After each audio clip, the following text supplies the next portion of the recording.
Hello students, welcome to your favorite channel Physics in Telugu. Right, mana channel lo target series అనేసి స్పెషల్గా intermediate public exams కోసం prepare అవుతున్న వాళ్ళందరి కోసం కూడా ఈ సిరీస్ అనేది స్టార్ట్ చేయడం జరిగింది.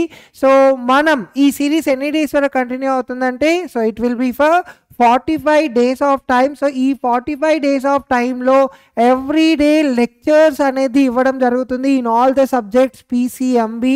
సో ఒక డేలో మీకు 4 లెక్చర్స్ ఫ్రమ్ 4 సబ్జెక్ట్స్ కూడా రిలీజ్ అవ్వడం జరుగుతుంది. సో ఈ 4 లెక్చర్స్ కూడా చాలా సింపుల్గా కొంచెం కొంచెం డేకి తగ్గట్టు మనం నేర్చుకోవడం అనేది జరుగుతుంది. మీరు ఇప్పటి వరకు ఒకవేళ ప్రిపరేషన్ స్టార్ట్ చేయకపోతే ఏం పర్లేదు, బట్ మన ఈ సిరీస్ని మీరు కూడా కోఆపరేట్ చేస్తూ కన్సిస్టెంట్గా ఎవ్రీడే లెక్చర్ మేము ఏదైతే చెప్తున్నామో అది ఎండ్ వరకు వింటూ దీంట్లో ఇచ్చే హోంవర్క్స్ మీరు చేసుకుంటే definitely we all team will be giving a assurance that you will be scoring from 95% to 98% in your subjects. So ఇంకెందుకు ఆలస్యం, సో ఇవాల్టి సెషన్ని మనం స్టార్ట్ చేసుకుందాం. ఇవాల్టి సెషన్ వచ్చేసి క్లాస్ 12th సీనియర్ ఇంటర్ వాళ్ళ కోసం. సో సీనియర్ ఇంటర్లో జువాలజీలో ఉన్న అప్లైడ్ బయాలజీకి సంబంధించి మనం ఇవాళ 4 మార్క్స్ వెయిటేజ్ ఈ చాప్టర్లో నుండి గన్ షాట్ క్వశ్చన్స్ ఏవైతే 4 మార్క్స్ అడుగుతాడో దాని గురించి and at the same time previous years questions అన్నిటిలో కూడా ఫిల్టర్ చేసుకొని నేను మీ ముందుకు రావడం జరిగింది. సో ఇవాల్టి లెక్చర్ను వింటే ఖచ్చితంగా you will be having 4 marks in your public examination. ఓకేనా, రైట్. సో మొదలు పెట్టేద్దాం. ఫస్ట్ ఇవాల్టి సెషన్లో మనం as I said I am completing all the 4 marks target చేసుకుంటున్నాను. Right, the first question is on our board. Question ఏంటి అంటే discuss in brief about avian flu. Avian ఫ్లూని మనం నార్మల్గా బర్డ్ ఫ్లూ అని పిలుస్తాం నాన్న. ఎక్కువగా చికెన్ తినే వాళ్ళందరికీ కూడా దీని గురించి వినే ఉంటారు. ఒక పర్టికులర్ టైంలో బర్డ్ ఫ్లూ వచ్చేసింది కాబట్టి కొన్ని డేస్ వరకు చికెన్ని తినకపోవడం మంచిది అని మీరు వింటూనే ఉంటారు, అవునా? సో ఇప్పుడు ఈ బర్డ్ ఫ్లూ గురించి బ్రీఫ్గా ఎక్స్ప్లెయిన్ చేయమని క్వశ్చన్ అడిగిండు మీకు. సో అప్పుడు మనం ఆన్సర్ ఏం రాస్తాం? Bird flu is caused due to a virus. ఒక వైరస్ వల్లనే బర్డ్ ఫ్లూ వచ్చింది. జనరల్గా వైరసెస్ వల్ల వచ్చే ప్రాబ్లమ్స్ అన్నీ కూడా మనం చూసుకుంటే కామన్ సిమ్టమ్స్ ఉంటాయి. సో నువ్వు ఈ ఆన్సర్ని ఏ విధంగా రాయాలి అంటే first of all causative organism ఏంటిది, అండ్ ఇక్కడ మోడ్స్ ఆఫ్ ట్రాన్స్మిషన్ ఏ విధంగా ఉంటుంది, అండ్ ఒకవేళ ఇది దాంతో ఎఫెక్ట్ అయి ఉంటే సిమ్టమ్స్ ఏంటిది. 3 పార్ట్స్లో నువ్వు డివైడ్ చేసుకొని ఆన్సర్ని రాయాలి. So I will be explaining whole part ఎలా రాయాలో చూడండి ఇక్కడ. So first of all avian flu వచ్చేసి ఒక important and at the same time dangerous viral disease. So ఇది ఏం చేస్తుందంట, ఎవరిని ఎఫెక్ట్ చేసుకుంటుందంట? ఆల్ ద పౌల్ట్రీ బర్డ్స్ అన్నిటినీ ఎఫెక్ట్ చేస్తుంది అండ్ ఆల్సో ఇన్ మ్యాన్. ఎవరైతే వీటిని కన్జ్యూమ్ చేస్తారో వాళ్ళకు కూడా ఇది ఎఫెక్ట్ అవుతుంది. ఓకేనా, కాజిటివ్ ఆర్గానిజం ఎవరినానా? So viral disease is caused due to a virus. So virus పేరు చూడండి, H5N1 is the name of the virus. ఇది ఇట్ క్యాన్ ఆల్సో, దీనికి ఎంత కెపాసిటీ ఉందంటే ఇది వరల్డ్ వైడ్గా కూడా స్ప్రెడ్ అయ్యి పాండమిక్ని తెచ్చే ఛాన్సెస్ కూడా ఉంటాయన్నమాట. ఓకేనా, సో పాండమిక్ అనే వర్డ్కి మీ అందరు కూడా చాలా ఫెమిలియర్గా వింటూనే ఉన్నారు. రీసెంట్గా మనం ఒక పాండమిక్ నుండి బయటికి వచ్చేసాం. సో అంత డేంజరస్గా కూడా ఇది క్రియేట్ చేసే కెపాసిటీ ఉందన్నమాట. Right, now modes of infection చూడండి నాన్న. ఇన్ఫెక్షన్ సింపుల్గా టచ్ చేయడం వల్ల, కంటామినేటెడ్ సర్ఫేస్ని టచ్ చేయడం వల్ల ఇన్ఫెక్టెడ్ బర్డ్స్ కూడా మళ్ళీ ఏం చేస్తున్నాయంట, అవి సలైవా ఇంకా ఫీకస్ని రిలీజ్ చేస్తాయి. వీటిలో నుండి కూడా వైరస్ అనేది ఈజీగా ట్రాన్స్మిట్ అవుతుందంట. సింపుల్గా కంటామినేటెడ్ థింగ్స్ని ముట్టడం వల్ల, అండ్ ఒకవేళ బర్డ్ సఫర్ అవుతుంటే ఆ బర్డ్ సలైవా ఇంకా ఫీకస్లో కూడా వైరస్ అనేది రిలీజ్ అవుతుందంట for next 10 days of time. So 10 days of time. Right, so ఇప్పుడు కాజిటివ్ ఆర్గానిజం అయిపోయింది. సిమ్టమ్స్ గురించి మాట్లాడుకుందాం.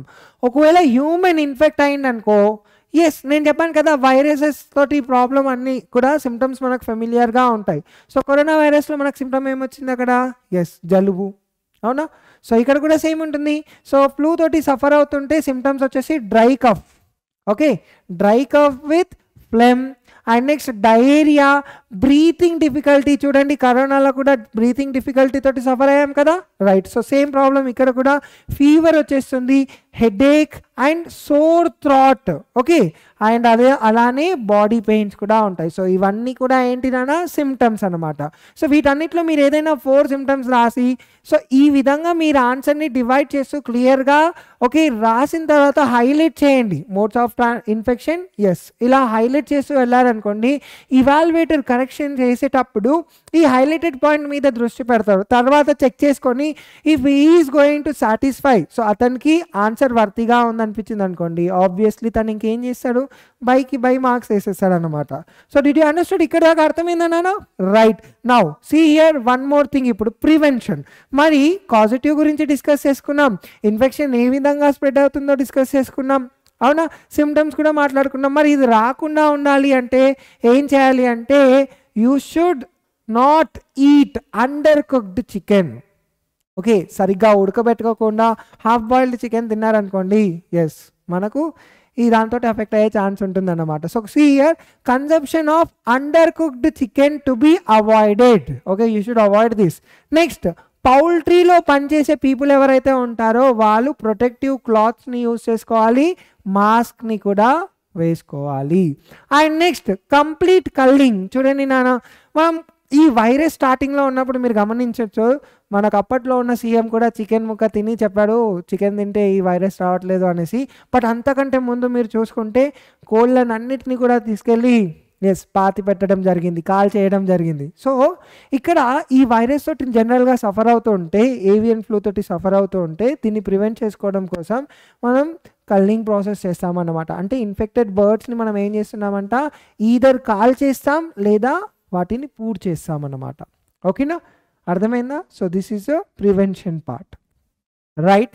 So with this we have finished our first question. Next question చూడండి నాన్న, honey bees are economically important, justify. చూడండి, తేనెటీగలు economically అంటే తేనెటీగలు ఇటు బయోడైవర్సిటీ కూడా చాలా ఇంపార్టెంట్ రోల్ ప్లే చేస్తున్నాయి, అండ్ అలానే మనకు కమర్షియల్గా కూడా చాలా ఇంపార్టెంట్ రోల్ ప్లే చేస్తున్నాయి, అవునా. సో ఎకనామికల్లీ ఇంపార్టెంట్ ఇవన్నీ కూడా, కానీ నువ్వు నన్ను జస్టిఫై చేసి చెప్పు ఏ విధంగా ఎకనామికల్లీ ఇంపార్టెంట్ అని క్వశ్చన్ అడుగుతున్నాడు అక్కడ. సో సింపుల్గా హనీ బీని చూడగానే మీకు ఏం గుర్తుకొస్తుంది, హనీ బీ నుండి మనకు హనీ వచ్చేస్తుంది, ఇది ఒక బెస్ట్ పాలినేటర్. నెక్స్ట్ ఇంకేం గుర్తుకొస్తుంది, హనీ వ్యాక్స్ ఏదైతే ఉంటుందో, బీ వ్యాక్స్, దీంతో కాస్మెటిక్స్ని తయారు చేసుకుంటాం. అలానే ఈ బీ వెనోమ్ని కూడా మెడిసిన్స్లో యూజ్ చేసుకుంటాం, ఓకేనా. సో ఇన్ని రకాలుగా మనం యూజ్ చేసుకుంటున్నాం కాబట్టి honey bees are economically important అని చెప్పడంలో సందేహమే లేదు, అవునా. సో దీన్నే నువ్వు ఆన్సర్ రూపంలో రాసేసేయాలి. చూడు ఇక్కడ, right, economically importance of honey bees అని హెడ్డింగ్ పెట్టేసుకొని, honey bees are producing honey, bee wax, propolis, venom. They are best pollinators also. Okay, now let me talk about honey. So honey enti nana, it is a rich source of fructose, glucose, vitamins, minerals and water. Okay, అర్థమైందా. So honey దేంతో తయారైంది, honey లోపల నిన్నుగా ఏముందంటే, okay, మనకు fructose ఉంది, glucose ఉంది, vitamins, minerals, ఇంకా water కూడా ఉంది. అండ్ ఇంకొక ఫ్యాక్ట్ చెప్పనా, హనీ ఎప్పటికైనా సరే ఫ్రెష్గా ఉంటుంది. Okay, right. Next, so bee వ్యాక్స్ని చూడండి, it is used for preparation of cosmetics. Cosmetics అంటే తెలుసా, yes, Fair and Lovely, Fair and Handsome, అది ఇది పెడుతుంటారు కదా ఫేస్కి, రైట్. సో కాస్మెటిక్స్లో కూడా బీ వ్యాక్స్ని యూజ్ చేయడం జరుగుతుంది, పాలిషెస్లో యూజ్ చేయడం జరుగుతుంది. అంతెందుకు క్యాండిల్స్లో కూడా మనం బీ వ్యాక్స్ని యూజ్ చేస్తున్నాం. Okay, right. సో ఇప్పుడు ప్రొపాలిస్ని చూడండి, it is used for the treatment of wounds and burns. ఓకేనా, గాయాలు లేదా ఎక్కడన్నా సో కాలిపోయిన గాయాలు ఒకవేళ ఉంటే ఇవి మానుకోవడం కోసం తొందరగా, okay, we are using the propolis of honey bees. Okay, next, bees venoms ni kuda chudandi, it is used for treatment of arthritis. Chudandi, treatment, medical treatment lo kuda manam వీటిని use చేయడం జరుగుతుంది, అవునా, right. So అదే కాకుండా bees, as I said, they are the best pollinators of our crop plants such as sunflower, brassica, apple and pear.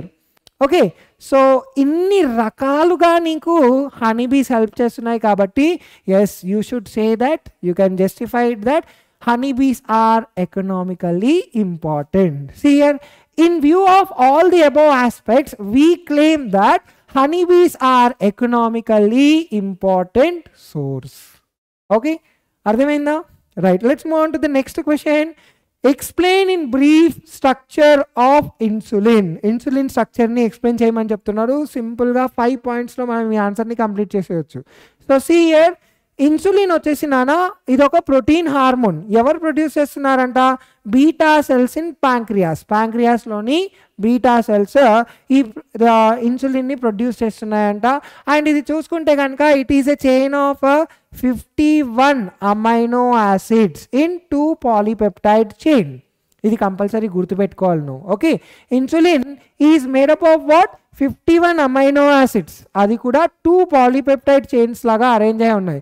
అంటే A chain ఉంటుంది and B chain ఉంటుంది. See here, this is the A chain. కలర్ని change చేసుకుందాం మనం ఇక్కడ. So let's take this is the A chain and this is the B chain. Okay, so మనకు 2 చైన్స్లో arrange అయి ఉంటుంది. రెండింటిని ఎవరు హోల్డ్ చేసుకుంటున్నారంటే డైసల్ఫైడ్ లింకేజ్ ఉంటుంది ఇక్కడ. ఓకే, సో దీనివల్ల A chain and B chain అనేది కంబైన్డ్గా ఉంటుంది. So if you see here, A చైన్లో ఎన్ని అమైనో యాసిడ్స్ ఉంటున్నాయంట నాన్న? A chain is made up of 21 amino acids. Okay, A chain is made up of 21 amino acids. B chain is made up of 30 amino acids. ఓకేనా, అర్థమవుతుందా concept? Right, ఇది 21, ఇది 30, టోటల్గా వచ్చేసి 51. ఓకే, సో బోత్ రెండింటిని కూడా ఎలా కంబైండ్ అవుతున్నాయంట? So they are held together with the help of disulphide linkages. Okay, now insulin primarily it is synthesized as prohormone which contains extra stretch called as C-peptide. Primarily prohormone లాగా synthesise అయింది. దీంట్లో ఒక extra stretch కనబడుతుంది కదా నీకు ఇక్కడ yellow కలర్లో. This extra స్ట్రెచ్ని మనం ఏమంటున్నామంట? సి పెప్టైడ్ అంటున్నాం. ఓకే, ఈ డయాగ్రామ్ని గుర్తుపెట్టుకుంటే ఆన్సర్ని రాసేస్తావు. So after writing all these things just ఈ బీట్స్ తోటి ఈ డయాగ్రామ్ని దించేసేయండి. మీకు మార్క్స్ ఎలా పడవో చూద్దాం. Okay, right. So next question చూద్దాం. List out any 4 salient features of cancer cells. So cancer cells యొక్క 4 సాలియంట్ ఫీచర్స్ అడుగుతున్నారు. అసలు క్యాన్సర్ సెల్ అంటే ఏంటి సార్? సో జనరల్గా సెల్ డివిజన్ అనేది బాడీ లోపల కంట్రోల్డ్గా ఉంటుంది. ఓకేనా, సో ఎప్పుడు సెల్ డివైడ్ అవ్వాలి, ఎప్పుడు ఆగిపోవాలనేది ఒక మెకానిజం అనేది కంట్రోల్డ్గా ఉంటుంది. కానీ క్యాన్సర్ సెల్స్లో అలా కాదు. రిపీటెడ్గా అవసరం లేకున్నా కూడా అన్నెసెసరీలీ యూజ్లెస్లీ ఏమవుతుందంట? నాన్ స్టాప్ సెల్స్ డివైడ్ అవుతూనే వెళ్తున్నాయి. ఓకేనా, సో దీన్నే మనం క్యాన్సర్ అంటాం. Here cancer is a syndrome characterized by uncontrolled purposeless cell division due to the failure of cell cycle regulation. Cell cycle control అనేది failure అవ్వడం వల్ల purposelessly useless గా uncontrolled గా cells అనేవి ఏమవుతున్నాయంట? కంటిన్యూస్లీ డివైడ్ అవుతున్నాయంట. ఓకేనా, right. Now if you see here salient features of cancer సైకిల్లో చూసుకుంటే first one lack of contact inhibition. జనరల్గా ఏం జరుగుతుంది తెలుసా? సెల్స్ వాటి సరౌండింగ్స్లో కాంటాక్ట్లోకి వచ్చేసింది అనుకోండి, సెల్స్ డివిజన్ అనేది స్టాప్ అయిపోతుంది అన్నమాట, ఇన్హిబిట్ అయిపోతుంది. కానీ క్యాన్సర్ సెల్స్లో అలా కాదు. సైడ్స్లో కాంటాక్ట్లో వచ్చినప్పటికీ కూడా ఏమవుతుందంట? డివైడ్ అవుతూనే వెళ్తుందంట. సో దీన్నే మనం ఏమంటున్నాం? Lack of contact inhibition. Lack అంటే కోల్పోవడం. ఓకే, కాంటాక్ట్ అవ్వగానే ఇన్హిబిట్ అవుతాయి సెల్ డివిజన్ అనేది. ఇప్పుడు ఫర్ ఎగ్జాంపుల్ ఇక్కడ సెల్ డివైడ్ అవుతుంది అనుకున్నాం, డివైడ్ అవుతూనే ఉంది, డివైడ్ అయ్యి మళ్ళీ ప్రొడ్యూస్ అవుతుంది. అండ్ ఇక్కడ కాంటాక్ట్ అవ్వగానే ఏమవ్వాలి? సెల్ డివైడ్ అవ్వడం అనేది ఆగిపోవాలి. కానీ ఇక్కడ ఈ క్యాన్సర్ సెల్స్లో ఏం జరుగుతుందంట? డివైడ్ అవుతూనే వెళ్తుందంట. అవుతూనే వెళ్ళి ఇదొక పెద్ద ట్యూమర్ లాగా ఫామ్ అయిపోతుంది.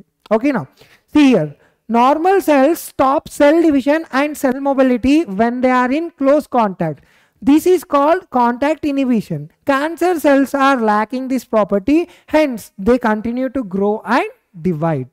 Okay, right. Next మనం చూసుకుంటే lack of cadherins. జనరల్గా సెల్స్ని కంట్రోల్ చేసి హోల్డ్ చేసుకొని పెట్టుకుంటాయి అన్నమాట ఈ క్యాడ్హెరిన్స్.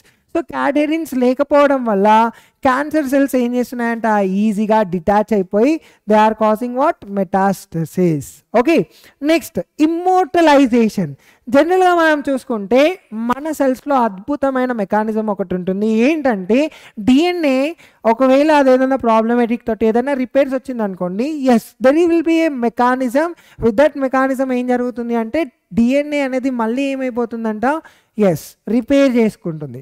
ఒకవేళ చాలా డిస్టర్బ్గా అయ్యి ఓకే పరిస్థితి ఇంకా రిపేర్ చేసే పొజిషన్లో లేదంటే అప్పుడు ఒక ప్రాసెస్ తోటి సెల్ అనేది చనిపోతుంది అన్నమాట. డిఎన్ఏ చంపేసి రైట్ సెల్ అనేది చనిపోతుంది. ఓకేనా, కానీ క్యాన్సర్ సెల్స్లో ఇలాంటి ప్రాసెస్ అనేది కనబడదు. ఓకే, సో దీన్నే మనం ఏమంటున్నాం, ఇమ్మోర్టలైజేషన్ అంటున్నాం. Okay right. If the DNA is damaged in normal cells they can repair the damage in time. కానీ క్యాన్సర్ సెల్స్లో if they fail to repair the damaged DNA they undergo a programmed cell death. So దాన్ని మనం అపోప్టాసిస్ అంటున్నాం. కానీ cancer సెల్స్లో అపోప్టాసిస్ process అనేది కనబడట్లేదు. Okay, you cannot see this apoptosis process in cancer cells. Okay right.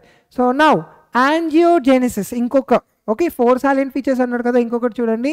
So ఒక fast growing cancer సెల్స్లో okay ట్యూమర్స్లో so to get more amount of oxygen and nutrients ఈ ట్యూమర్స్ ఏం చేస్తున్నాయంట, they are attracting the blood వెజల్స్ని attract చేసుకుంటున్నాయంట and వాటిలో నుండి ఆక్సిజన్ని న్యూట్రియంట్స్ని తీసేసుకుంటున్నాయి. సో దీన్ని మనం యాంజియోజెనెసిస్ అంటున్నాం. ఓకేనా right. So these are the salient features of what, cancer cells. So ఇప్పుడు సాలియంట్ ఫీచర్స్ అయిపోయింది కదా. Now different types of cancer cells, sorry not different types of cancers, not cells. So రకరకాల cancers వస్తాయి నాన్న. So వాటిని different names తోటి మనం గుర్తుపెట్టుకోవడం జరిగింది. సో అవేంటో చూద్దాం. See based on the origin, okay ఎక్కడి నుండి ఈ సెల్ పుట్టికొచ్చిందో cancer cell. So based on that cancer cells are classified as follows. So first one is sarcoma cancer. So ఇక్కడ ఈ క్యాన్సర్ అనేది కనెక్టివ్ టిష్యూకి సంబంధించి ఉంటుంది. Next one is sporadic cancer. So ఈ క్యాన్సర్ అనేది ఏమవుతుందంట, వితౌట్ ఎనీ ఫ్యామిలీ బ్యాక్గ్రౌండ్, అంటే ఫ్యామిలీలో చూసుకుంటే కనుక ఎవరికి కూడా ఈ క్యాన్సర్ రావడం లేకుండే ఫస్ట్ టైం క్యాన్సర్ ఒకవేళ వస్తే, సో ఫ్యామిలీ హిస్టరీలో ఎవరికి లేకుండా ఇతనికే వస్తే, so that one we are calling it as what, sporadic cancer. Okay next carcinoma. Okay ఈ క్యాన్సర్ మనం చూసుకుంటే ఎపిథీలియల్ టిష్యూ ఆర్ సెల్స్లో రావడం జరుగుతుంది. ఇది most common type of cancer. ఓకేనా next lymphoma, okay so cancer of lymphatic system. Okay lymphoma అక్కడనే గుర్తుపెట్టుకోవచ్చు, లింఫాటిక్ సిస్టమ్కి సంబంధించిన క్యాన్సర్. సో ఇదే కాకుండా ల్యూకేమియా అని ఉంటుంది. సి హియర్ ల్యూకేమియా అంటే ఏంటిది అంటే related to the blood. Okay ఇది ఒక లిక్విడ్ ట్యూమర్. ఓకే ఇక్కడ ఏం జరుగుతుందంట, ఈ liquid tumour it is the cancer of what, bone marrow resulting in what, unrestricted production of WBC. Okay so దీన్నే మనం ఏమంటున్నాం, ల్యూకేమియా లేదా బ్లడ్ క్యాన్సర్ అని అంటున్నాం. ఓకేనా రైట్. నెక్స్ట్ వన్ వచ్చేసి ఫెమిలియర్ క్యాన్సర్, అంటే వంశ పారంపర్యంగా. ఓకే సో ఫ్యామిలీ బ్యాక్గ్రౌండ్ హిస్టరీలో నుండి రావడం జరిగింది. Cancers that are inherited from parents or grandparents, దీన్ని మనం ఫెమిలియల్ క్యాన్సర్స్ అంటున్నాం. ఓకేనా అర్థమైందా right. Let's move on to the next question. Right about the procedure involved in MRI. So MRI అంటే ఏంటిదో తెలియాలి. ఫస్ట్ ఎంఆర్ఐ ఎక్కడ యూజ్ చేస్తున్నాం, దేనికోసం యూజ్ చేస్తున్నాం అనేది తెలియాలి. తర్వాత ఈ ప్రొసీజర్ అనేది తెలియాలి. సో ఎంఆర్ఐ జనరల్గా మీరు హాస్పిటల్స్కి వెళ్తే ఏదైనా ప్రాబ్లం ఉంటే ఎక్స్రేస్ అంటారు. ఎక్స్రేస్ కూడా వాటి వల్ల కూడా అవ్వకపోతే ఎంఆర్ఐస్ అంటాం. So X-rays are different, MRIs are different. Okay జనరల్గా ఎంఆర్ఐ ఫుల్ ఫామ్ని ఫస్ట్ రాయాలి మనం. ఎంఆర్ఐ అంటే మ్యాగ్నెటిక్ రెజోనెన్స్ ఇమేజింగ్. సో ఇక్కడ మనం చూసుకుంటే MRI is a diagnostic radiology technique. ఓకేనా ఇది ఒక డయాగ్నోస్టిక్ రేడియాలజీ టెక్నిక్. సో ఇందులో మనం చూసుకుంటే ఎక్స్రేలో యూజ్ చేసుకుంటున్నట్టు అయోనైజింగ్ రేడియేషన్ అనే పద్ధతిని యూజ్ చేయం కాబట్టి it is most safe procedure అని కూడా చెప్పొచ్చు. ఓకేనా రైట్. సో ఇది ఏ విధంగా జరుగుతుంది అంటే సీ హియర్ జనరల్గా ఇందులో మనం చూసుకుంటే కనుక complete detailed picture of your body bones, okay, and ఏదైనా డిఫరెంట్ పార్ట్స్ ఉంటాయి కదా, సో ఆ డిఫరెంట్ పార్ట్స్ యొక్క స్ట్రక్చర్ మొత్తం కూడా ఆ పిక్చర్ని క్లియర్గా మనకు చూపించేస్తుంది అనమాట. ఓకేనా. సో ఎంఆర్ఐ స్కానర్ ఏ విధంగా ఉంటుంది అంటే ఇది ఒక పెద్ద గ్యాంట్ సర్క్యులర్గా ఈ విధంగా ఉంటుంది. ఈ విధంలో ఈ ట్యూబ్ లోపల ఎవరు ఉంటున్నారంట, మ్యాగ్నెట్స్ ఉంటాయి, స్ట్రాంగ్ మ్యాగ్నెట్ ఉంటుంది అనమాట. ఓకేనా. రైట్. సో ఇందు లోపల ఒక మూవబుల్ బెడ్ ఉంటుంది, పేషెంట్ని దీని మీద పడుకోబెట్టేసి బెడ్ని లోపలికి పంపించడం జరుగుతుంది. సో ఇలా పంపించినప్పుడు ఏం జరుగుతుంది అంటే సింపుల్గా మ్యాగ్నెటిక్ ప్రాపర్టీ ఉందని చెప్పాం కదా, ఈ మ్యాగ్నెటిక్ ప్రాపర్టీ ఏ విధంగా మనకు ఈ స్ట్రక్చర్ని చూపిస్తుంది అంటే హ్యూమన్ బాడీని మనం చూసుకుంటే our body is filled with మ్యాక్సిమంగా వాటర్ అండ్ ఓకే, వాటర్ లోపల మనం చూసుకుంటే ప్రోటాన్స్ ఫిల్ అయి ఉంటున్నాయి, అవునా. సో వాటర్ తోటి ఫిల్ అయి ఉంటుంది కాబట్టి వాటర్లో ఎక్కువ ప్రోటాన్స్ ఉంటాయి కదా.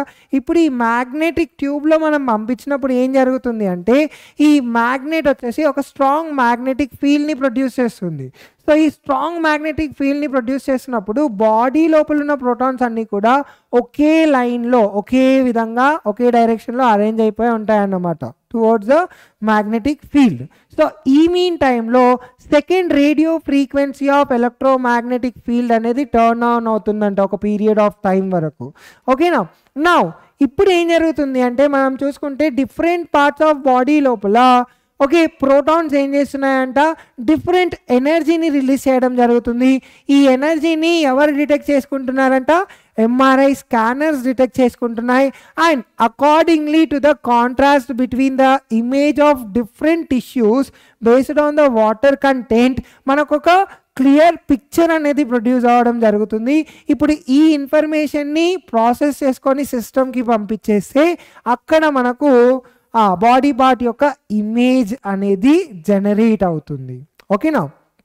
Right. Now if you see ఈ ఇమేజెస్ తర్వాత ఫోటోగ్రాఫిక్ ఫిల్మ్కి ట్రాన్స్ఫర్ చేయడం జరుగుతుంది. కొన్నిసార్లు రేడియో కాంట్రాస్ట్ ఏజెంట్స్ లాగా గెడోలీనియంని యూజ్ చేస్తున్నాము సో దట్ నీకు మోస్ట్ అక్యురేట్ పిక్చర్ అనేది ఓకే కనబడుతుంది అన్నమాట. ఓకేనా, అర్థమైందా. ఎంఆర్ఐ స్కానర్ అయిపోయింది. Let's move on to the next one, that is ECG.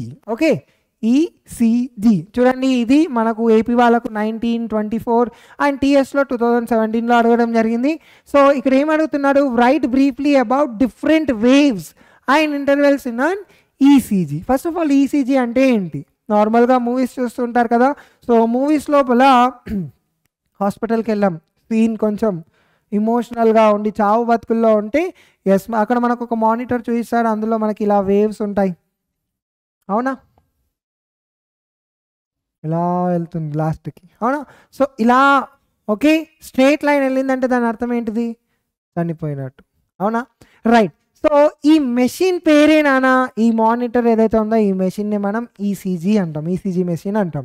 So see here ECG అంటే ఏంటిదంటే ఇది ఇట్ స్టాండ్స్ ఫర్ ఎలక్ట్రోకార్డియోగ్రాఫ్. ఇది ఏం చేస్తుందంట, హార్ట్ లోపల ఉన్న ఎలక్ట్రిక్ ఛార్జెస్ని ఓకే ఎలక్ట్రిక్ చేంజెస్ని డిటెక్ట్ చేసుకొని రికార్డ్ చేస్తుందంట.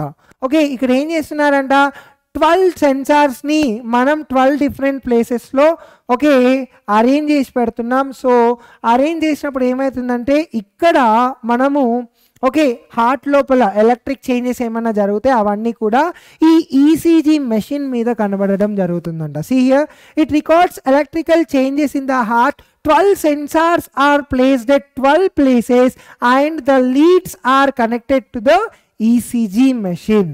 Okay, now if you see here ఇందులో మనకు ఈ విధంగా ఓకే వేవ్స్ అనేవి కనబడుతున్నాయి కదా. Let's learn about the waves now. Okay, so ఇందులో మనకు PQRST అనేసి ఓకే డిఫరెంట్ ఇండికేషన్స్ ఉన్నాయి. సో వీటి గురించి ఇప్పుడు డిస్కస్ చేసుకుందాం. సో ఫస్ట్ వన్ వచ్చేసి పీ వేవ్. పీ వేవ్ ఏం ఎక్స్ప్లెయిన్ చేస్తుందంట, it is explaining us about the atrial systole which is okay duration వచ్చేసి 0.1 సెకండ్ ఉంటుంది. తర్వాత QRS complex okay QRS complex. So ఈ QRS కాంప్లెక్స్ వేవ్ ఏం represent చేస్తుందంట, ventricular సిస్టోల్ని రిప్రజెంట్ చేస్తుందంట. దీని డ్యూరేషన్ వచ్చేసి 0.08 నుండి 0.1 సెకండ్ వరకు ఉంటుంది. ఓకేనా. Next we are having Q wave. Okay, Q వేవ్ని మనం చూసుకుంటే గనక ఓకే, సో క్యూ వేవ్ చూడండి నాన్న, క్యూ వేవ్లో మనం చూసుకుంటే కనుక స్మాల్ డ్రాప్ ఉంటుంది ఇలా. ఓకేనా, స్మాల్ డ్రాప్ ఉంటుంది కదా. Right, see here Q wave is a small drop కాబట్టి small negative wave. R wave వచ్చేసి ఏంటిది నాన్న, tall positive wave. S wave వచ్చేసి మళ్ళీ స్మాల్ నెగిటివ్ వేవ్. చూడండి ఇక్కడ క్యూఆర్ఎస్ కాంప్లెక్స్లో క్యూ వేవ్ వచ్చేసి స్మాల్ నెగిటివ్. ఓకే, ఆర్ వచ్చేసి టాల్ పాజిటివ్, మళ్ళీ ఎస్ వచ్చేసి స్మాల్ నెగిటివ్ వేవ్. ఓకేనా. రైట్, నా let's talk about the T wave. T wave వచ్చేసి it is a positive wave. It's duration time వచ్చేసి 0.2 seconds. See here T wave చూడండి, positive wave. Okay, దీని time ఎంత నాన్న, 0.2 సెకండ్స్. Okay, next intervals. ఇప్పుడు okay, we are having PR interval. PR interval అంటే ఏంటిదంటే the time between onset of P wave and onset of Q wave. ఓకేనా, so దీని time ఎంత 0.12 నుండి 0.2 సెకండ్స్ ఉంటుందంట. నెక్స్ట్ క్యూటీ ఇంటర్వెల్, క్యూ నుండి టీ ఇంటర్వెల్. సో దీని టైం మనం చూసుకుంటే కనుక it is the time period or interval between the onset of Q wave and also the end of T wave. అంటే క్యూ ఆన్సెట్ నుండి T ఒక end వరకు ఏదైతే టైం పీరియడ్ ఉందో, టైం ఇంటర్వెల్ ఉందో, సో దాన్ని మనం క్యూటీ ఇంటర్వెల్ అంటున్నాం. అండ్ ఇది దేని మీద డిపెండ్ అయి ఉంటుందంట, ఇది చాలా important. It depends upon the heart rate. ఓకేనా, దీని డ్యూరేషన్ వచ్చేసి 0.4 సెకండ్స్ ఉంటుంది. ఓకేనా, అండ్ ఒకవేళ ఇక్కడ చేంజెస్ ఏమైనా జరిగిందంటే there will be clear cut indication that heart rate is not stable. Okay okay, originally 0.4 seconds ఉండాలి. ఒకవేళ చేంజ్ జరుగుతుంది అంటే స్టేబుల్గా లేదని అర్థం అన్నమాట. Okay, if the heart beat is faster then the interval will be shorter. If the heart beat is slower, okay, then the interval will be longer. Okay, next RR interval. Okay, it is the duration of one cardiac cycle. మీ అందరికీ తెలుసు cardiac cycle duration ఎంత నానా, 0.8 seconds. Okay, right. Now let's move on to the next last question of this chapter. So ELISA test వరకు మనం ఇప్పటిదాకా ఏవైతే discuss చేసుకున్నాం వీటన్నిటిలో నుండి ఖచ్చితంగా ఒక 4 మార్క్స్ ఖచ్చితంగా అడుగుతాడు.